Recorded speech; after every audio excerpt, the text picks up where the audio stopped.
Coucou tout le monde, alors aujourd'hui on se retrouve pour un nouveau point lecture, donc j'ai 4 livres à vous présenter dont un livre numérique. Comme j'avoue que j'ai une très mauvaise mémoire et que je viens juste d'en finir un, j'ai mon cahier avec mes chroniques en fait de rédiger dessus. Sachant qu'il y en a deux où je pourrais pas trop vous en dire vu que c'est des suites. Et les deux derniers par contre j'aurais quand même pas mal à vous dire, surtout pour le troisième vu que c'est un énorme coup de cœur pour ma part. Voilà, je vais commencer tout de suite avec le dernier tome des Chroniques lunaires de Marissa Meyer, donc Winter. Voilà, j'ai enfin fini les Chroniques lunaires, voilà. Alors je dis enfin oui et non, parce qu'il me restera le préquel, donc Levana, que j'ai choisi de lire à la fin. Bon, j'avoue, c'est aussi parce que je ne l'avais pas encore quand j'ai lu Cinder, donc le premier tome.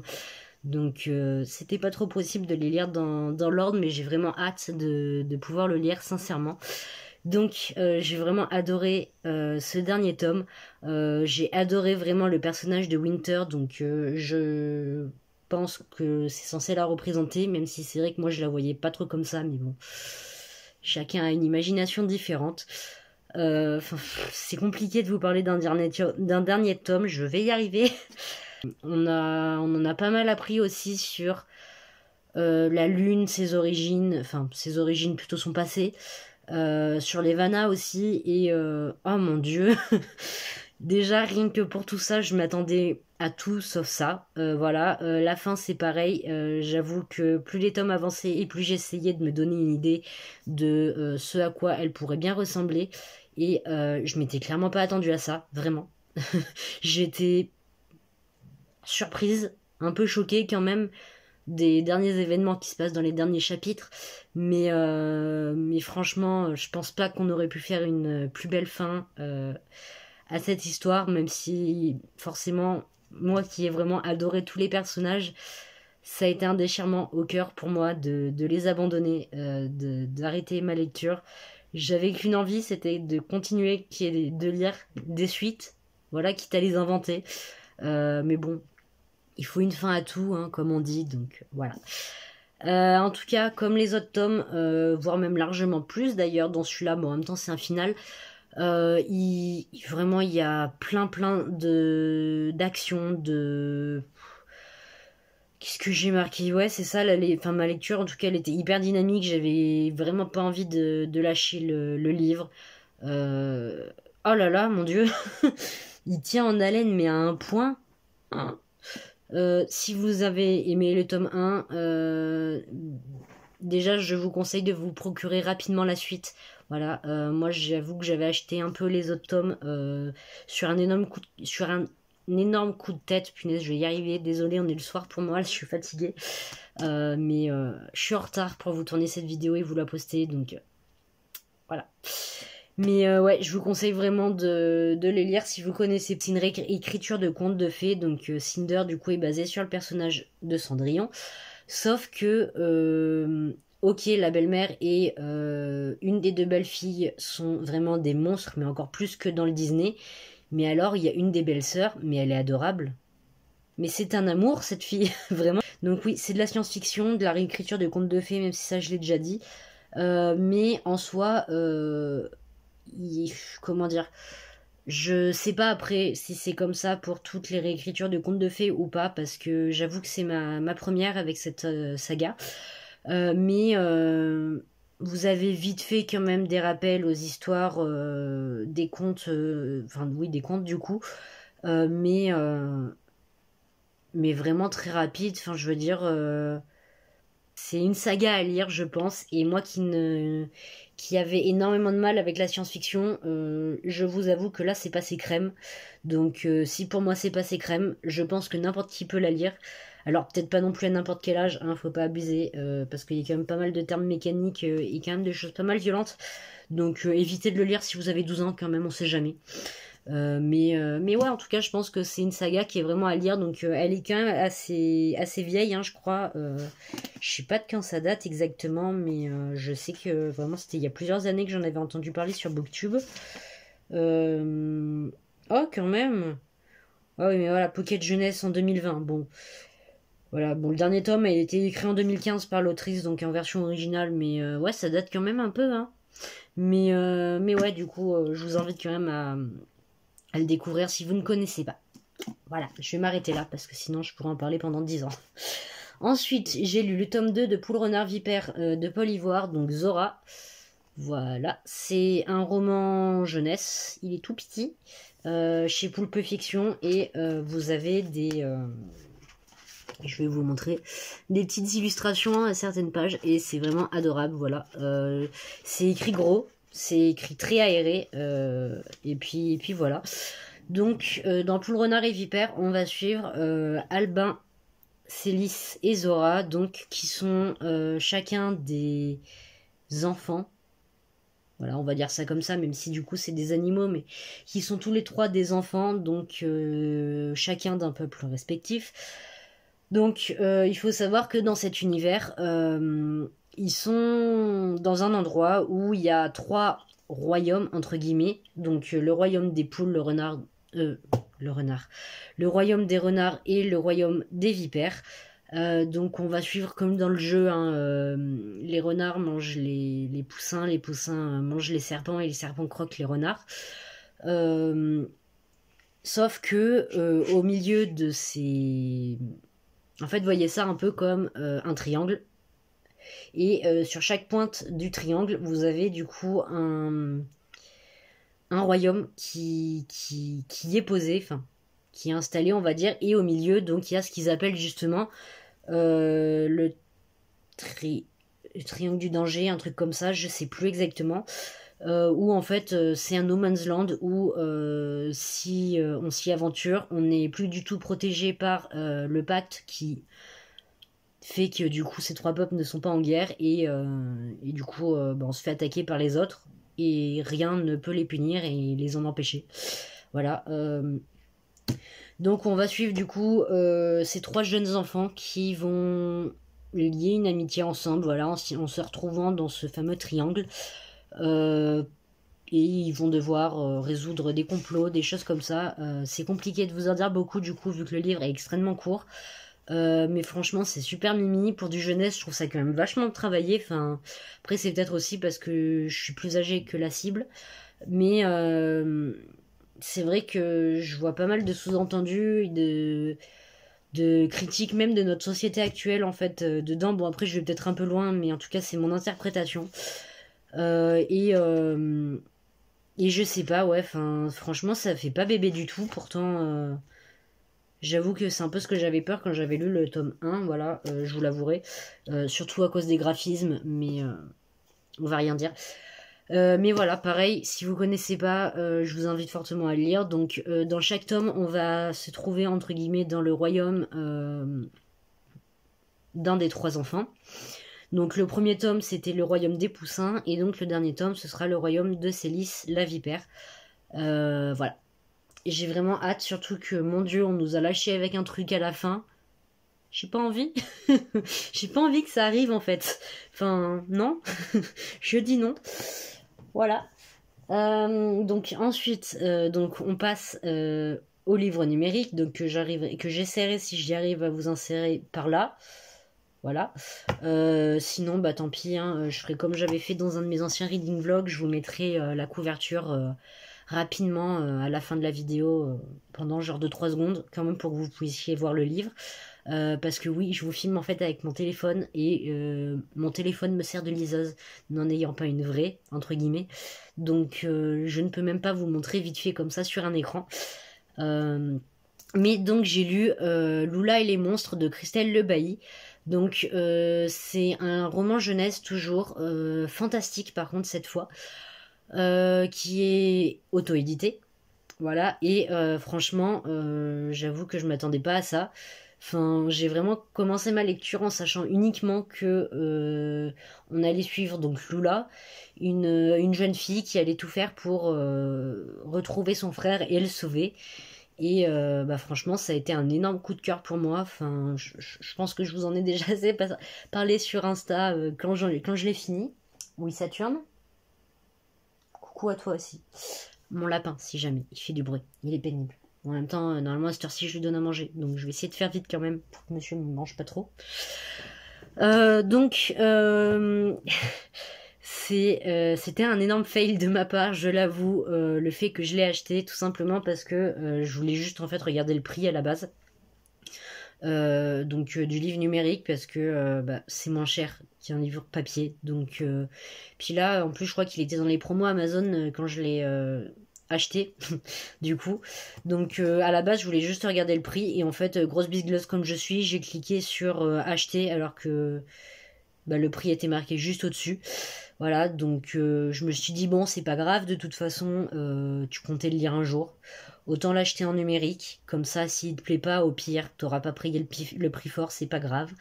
Et si tu l'as aimé, si vraiment ça a été un coup de cœur, tu l'achèteras en version papier sur le site de l'autrice, mais après. Et du coup, je l'avais acheté et puis j'avais en cours du coup Winter, donc je me suis dit bon, quand j'aurai fini Winter, je lirai Lula et les monstres. Et puis j'ai fini Winter, on va dire une après-midi, enfin je crois qu'on était en après-midi, et puis j'ai vu Zora, j'ai fait ouais vas-y je vais le lire, mais j'avais complètement oublié Lula du coup à ce moment-là, et j'avais déjà dit à l'autrice l'autrice, oui bien sûr, à l'autrice du coup que je comptais le lire parce que je l'avais acheté et puis il me tentait quand même pas mal, et du coup j'ai lu Zora, et puis le soir, j'ai regardé mon téléphone, j'ai fait mais attends, t'étais pas censé lire Lula toi? Du coup, le jour où j'ai fini Zora, donc le soir, toujours, hein, je crois que j'ai lu le premier chapitre de Lula. Ouais, je crois que c'est ça, ou alors le lendemain, je sais plus, mais vraiment pas longtemps après. Et je me suis fait comme ça 25% du livre numérique. Vraiment, je les ai pas sentis passer. J'ai pas compris. Voilà, j'avoue que j'ai eu quand même un peu de mal au début.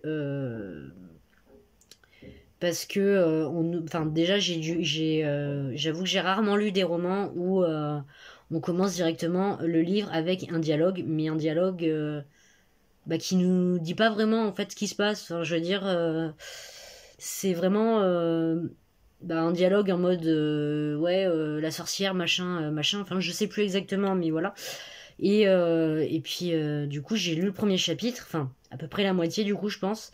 Et j'ai fait, attends, j'ai rien compris. Mais en même temps, j'étais fatiguée. Du coup, je l'ai relu, j'ai pris mon temps. Et en fait, pendant toute ma lecture, j'ai vraiment pris mon temps. Et mon Dieu, qu'est-ce que j'ai adoré.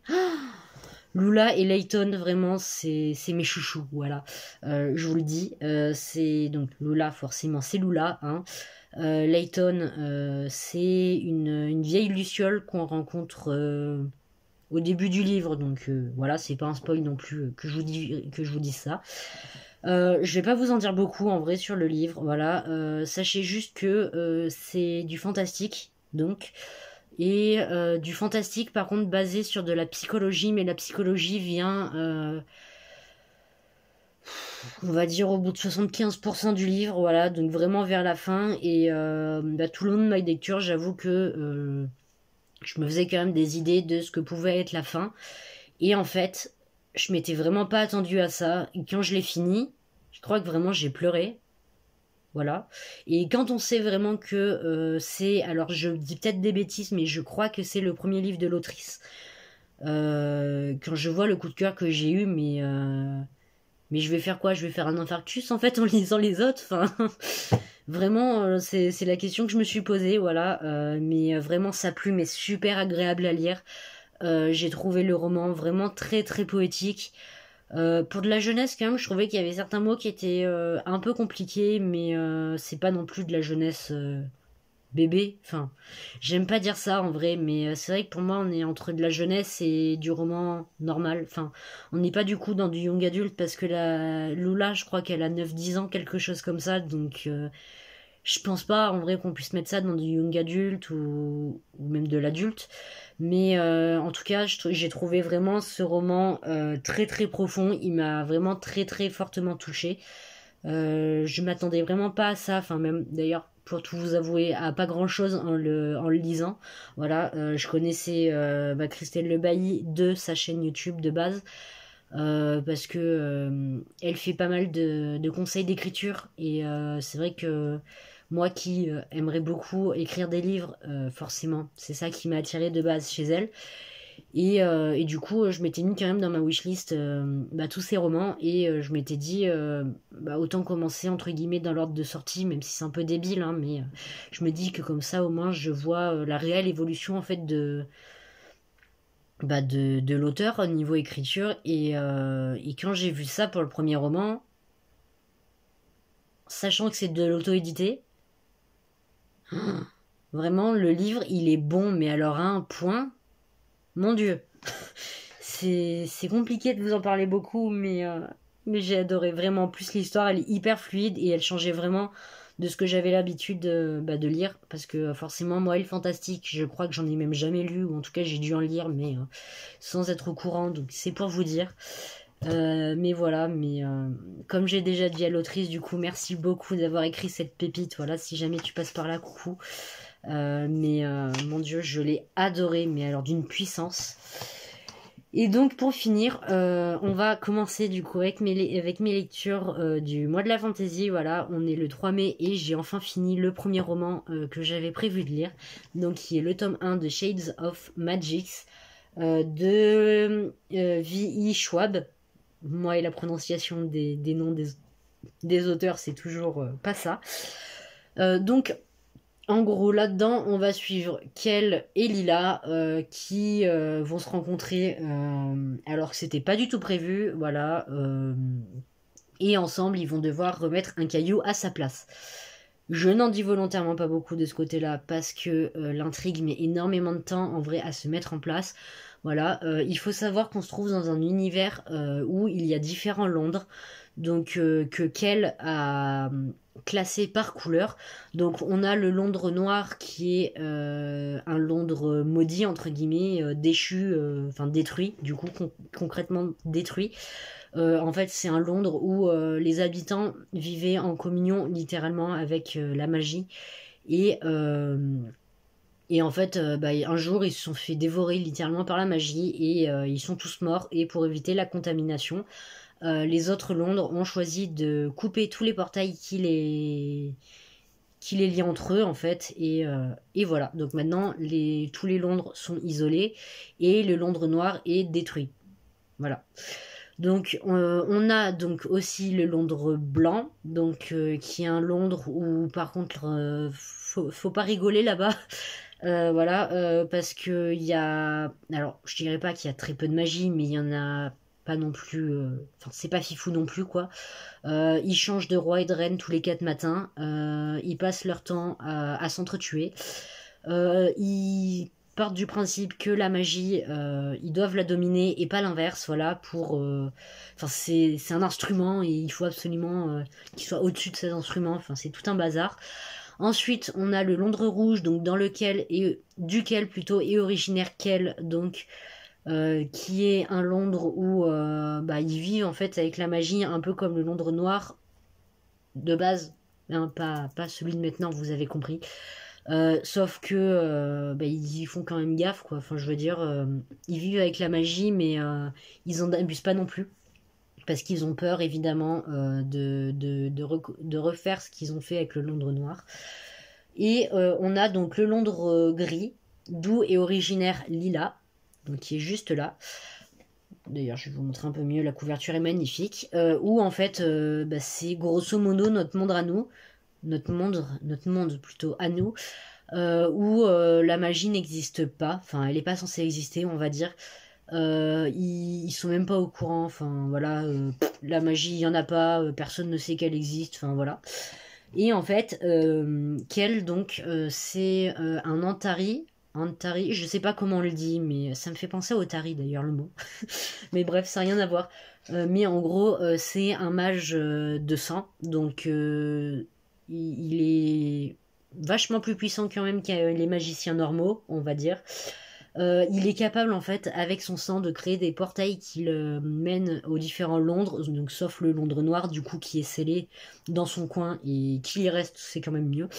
Et en fait il s'amuse à, enfin il s'amuse non, il est en quelque sorte un messager en fait, il doit faire passer des courriers donc du Londres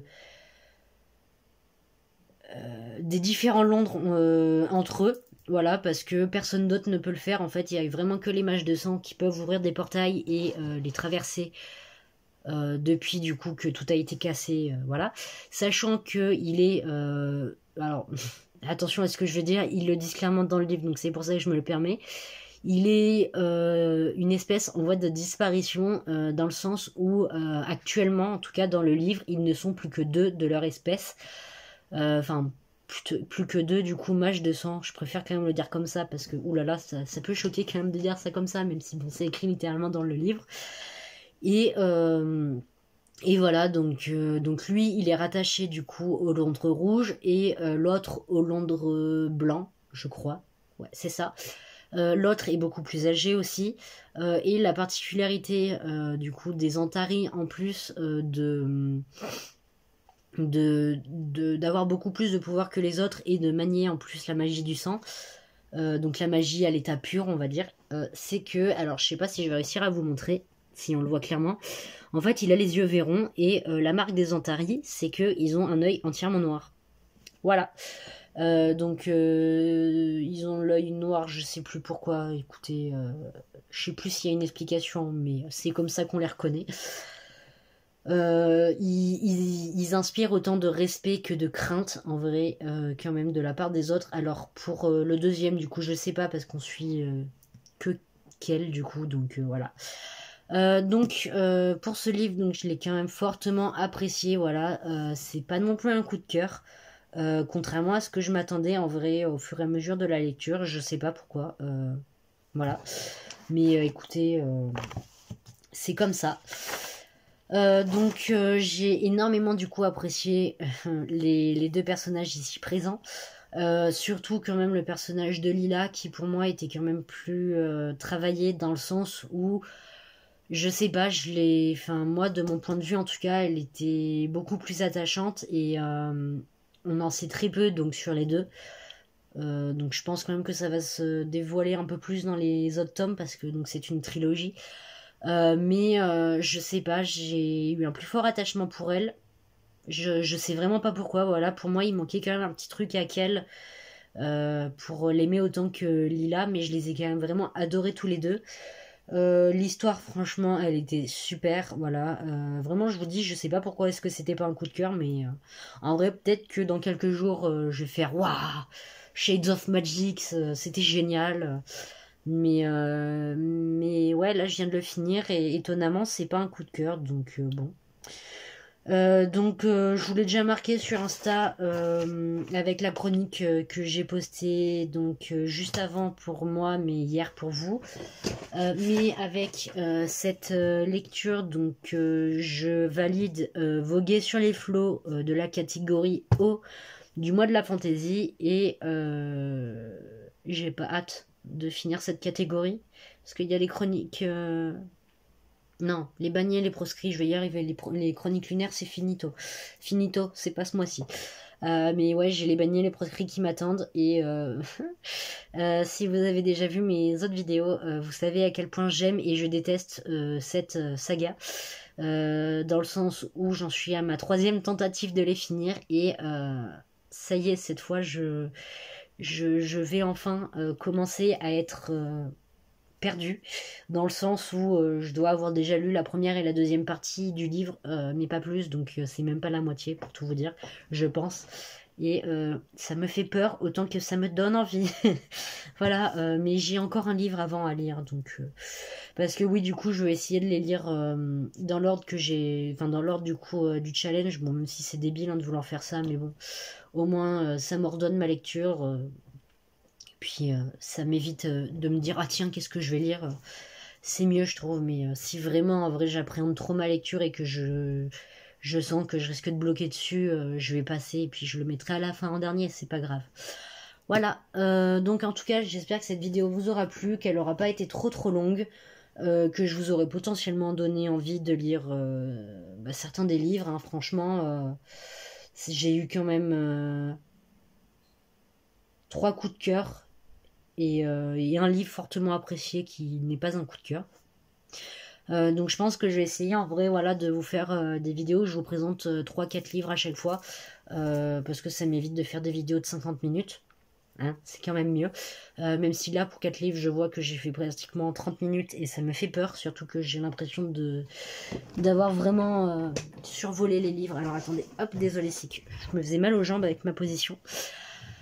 Donc voilà, en tout cas, si je vous ai donné envie du coup d'en lire certains, n'hésitez pas à me le dire. Pareil, si vous en connaissez et que vous avez des suggestions à me faire, je suis toute oui et je suis preneuse. Comme tout le monde, ma palle et ma wishlist font 10 km de long, mais c'est pas grave, c'est ce qu'on aime.